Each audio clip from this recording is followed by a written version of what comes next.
আমি আপনাদের বলছিলাম যে সেনাবাহিনী প্রসঙ্গে আমি কিছু কথা বলতে চাই।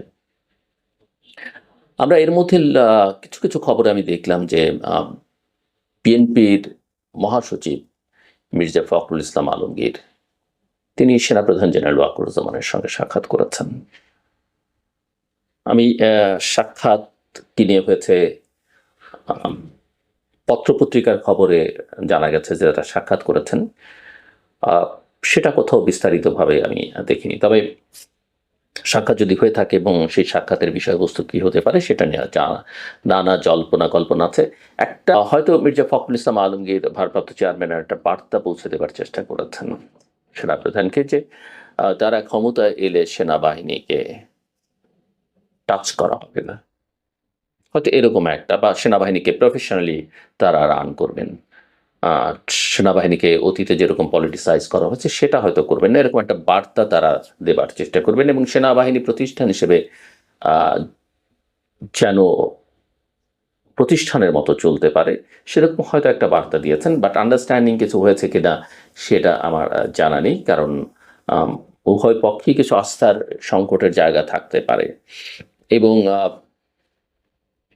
হয়তো এটাও মির্জা ফখরুল ইসলাম আলমগীর বলতে পারেন যে, নির্বাচনটা যেন ভালোভাবে হয় ফেব্রুয়ারি মাসে, সেক্ষেত্রে সেনাবাহিনীর যেন পূর্ণ সহযোগিতা করে। এটা হয়তো তার চাওয়া থাকতে পারে। যদিও ভালো নির্বাচন মানে কি আর ভালো নির্বাচনে সেনাবাহিনী আসলে শুধুমাত্র সেনাবাহিনীর পক্ষে সেই লোকবলই আদৌ আছে কিনা একটা দেশে ভালো নির্বাচন করবার একটা গুরুত্বপূর্ণ ভূমিকা সেনাবাহিনী রাখতে পারে, কিন্তু সেটা একটা বড় প্রশ্ন। কিন্তু সবচাইতে গুরুত্বপূর্ণ প্রসঙ্গ যেটা আলোচনা সেটা হচ্ছে স- সম্প্রতি 28 জনের বিরুদ্ধে একটা চার্জশিট আন্তর্জাতিক অপরাধ আদালতে অপরাধ ট্রাইব্যুনালে দাখিল করা হয়েছে এবং এই চার্জশিটে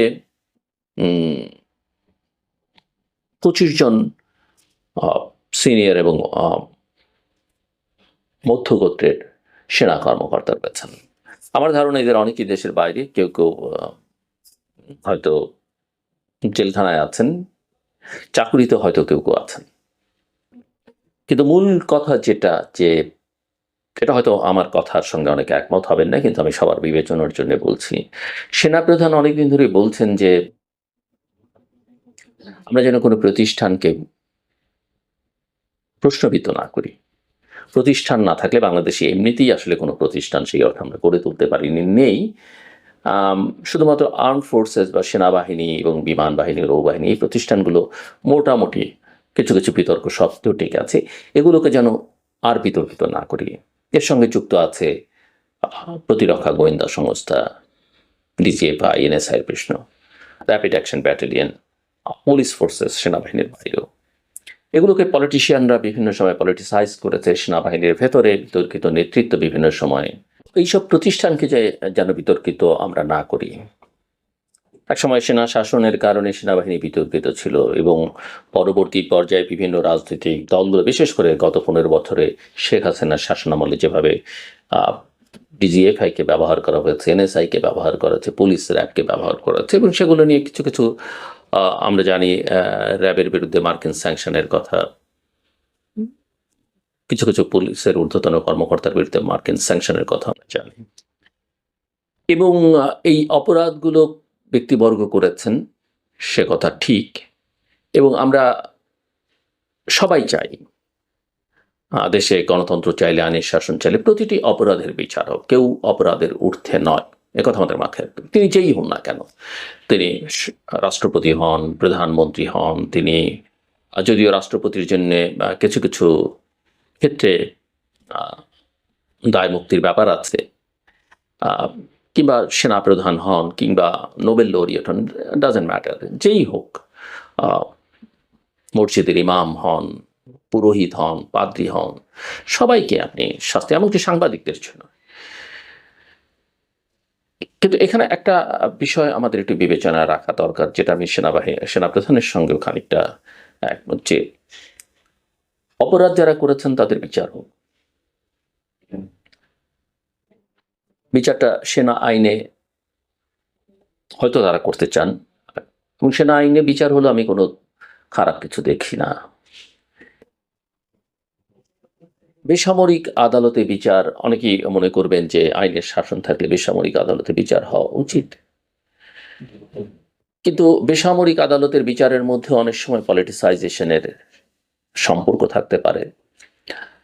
দ্বিতীয়ত হচ্ছে যে এরকম নানা অপরাধে বিভিন্ন সময় নানানজন অভিযোগ তুলবেন, আর তার প্রেক্ষিতে তাদের বিচার হলে সেনাবাহিনীর অভ্যন্তরের যে ডিসিপ্লিন সেটা অনেকখানি ক্ষতিগ্রস্ত হবে। আমি মনে করি আস্থার একটা বড় সংকট তৈরি হবে। আস্থার সংকটটা কিরকম আমি আপনাদেরকে একটু আমি আমার মতো করে বোঝানোর চেষ্টা করি, আমি জানি না কতখানি বোঝাতে পারবো। এই ধরনের প্রতিষ্ঠানে যারা কাজ করেন তারা তাদের ঊর্ধ্বতন কর্মকর্তাদের নির্দেশ পালন করতে বাধ্য।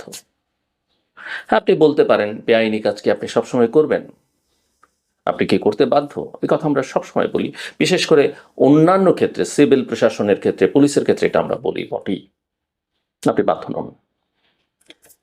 কিন্তু সেনাবাহিনীর ক্ষেত্রে বা সশস্ত্র বাহিনীর ক্ষেত্রে এটা এক ধরনের বড় বাধ্যকতা।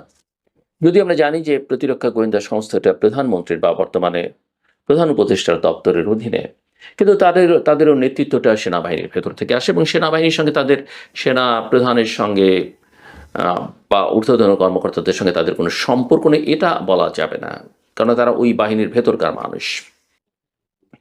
দ্বিতীয় কথা হচ্ছে যে এই যে কমান্ড চেনের কথা আমি বললাম, তারা যদি না মানেন এবং এই প্র্যাকটিস যদি তাদের মধ্যে শুরু হয়, এটা কিন্তু একটা ভয়ঙ্কর অবস্থায় চলে যেতে পারে।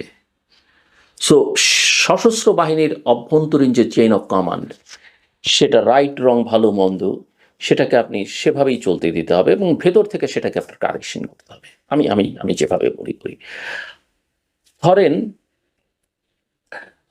ঊর্ধ্বতন কর্মকর্তাদের কথা যদি তারা না শোনেন, তাহলে একটা জটিলতা তৈরি হতে পারে যে কোনো সময়, এবং সেটা চেইন অফ কমান্ড ভেঙে দিবে। আমরা একটা উদাহরণ হিসেবে যদি বলি, ধরেন এই যে 24শে জুলাই আগস্টের সময় যে অভ্যুত্থান, সে ফর এক্সাম্পল সেনাপ্রধান এবং কতিপয় সিনিয়র জেনারেল চাইলেন যে আমরা আর সরকারের নির্দেশ আদেশ মানব না, আমরা জনগণের পক্ষে দাঁড়াবো। একটা বড় অংশ যদি সে সময় প্রতিবাদ করতেন, না আমরা তো সরকারের অধীনে, কাজে আমাদের সরকারের কথাই মানতে হবে, আমরা সরকারের কথাই শুনব, বুঝতে পারেন এই অভ্যুত্থান সেদিন সাফল্যের মুখ দেখতো? আমার মনে হয় দেখতো না। কিংবা এটা বুঝতে পারেন কি ধরনের বিশৃঙ্খলা সেই 70-এর দশকে 75-এর মতো অবস্থা বাংলাদেশ সেনাবাহিনীর বা সশস্ত্র বাহিনীর ভেতরে হতো। আবার উল্টো দিক থেকে যদি চিন্তা করেন যে সেনা প্রধান চাইছেন না বা তার সতীর্থ জেনারেলরা চাইছেন না, কিন্তু ভেতরে একটা ভীষণ চাপ যে আমরা জনগণের পক্ষে দাঁড়াবো, আমরা কমান্ড শুনবো না, সরকারের সঙ্গে থাকবো, সেটাও একটা বিশৃঙ্খলা, কিন্তু চরম বিশৃঙ্খলা। ইয়েস, যখন পুরো বাহিনী একসঙ্গে থাকে তখন সমস্যাটা কম হয়, কোনো সমস্যা হয় না। কিন্তু বাহিনীর ভেতরে যদি অসন্তোষ থাকে, রাইটলি অর রংলি, সেটা কিন্তু বাহিনীকে, ওই ফোর্সেসকে ক্ষতিগ্রস্ত করে, এবং এরকম পরিস্থিতিতে দেশের স্বাধীনতা, নিরাপত্তা, সার্বভৌমত্ব ঝুঁকির মধ্যে থাকে। সো আমি জানি না যে সেনাবাহিনী বিষয়টাকে কিভাবে ডিল করছে, কি চাইছে তারা। তবে রাজনৈতিক মহলে অনেক রকমের উচ্ছ্বাস আমরা দেখতে পাই, অনেক রকমের দাবি দেখতে পাই। রাজনৈতিক মহলে বেশ সাধারণভাবে নাগরিকদের মধ্যে অনেক রকমের উচ্ছ্বাস থাকতে পারে, অনেক রকমের ক্ষোভ থাকতে পারে, অনেক বক্তব্য থাকতে পারে, কিন্তু রাষ্ট্র একটা নির্দিষ্ট নিয়মের মধ্যে চলে, তাকে একটা নিয়মের মধ্যে চালাতে হয়। আবেগ দিয়ে বলে ফেললাম ক্যান্টনমেন্ট গড়িয়ে দাও, আবেগ দিয়ে বলে ফেললাম এই সেনাবাহিনী চাই না, এই ডিজিএফআই বিলুপ্ত করতে হবে, এগুলো দিয়ে রাষ্ট্র চলবে না। আর আপনি এইসব কথাবার্তা যখন বলবেন, বাইরে থেকে যারা আপনার জন্য হুমকি, দেশের জন্য হুমকি, তারা আসলে তখন নড়ে চড়ে বসে। এটা মাথায় রাখতে হবে।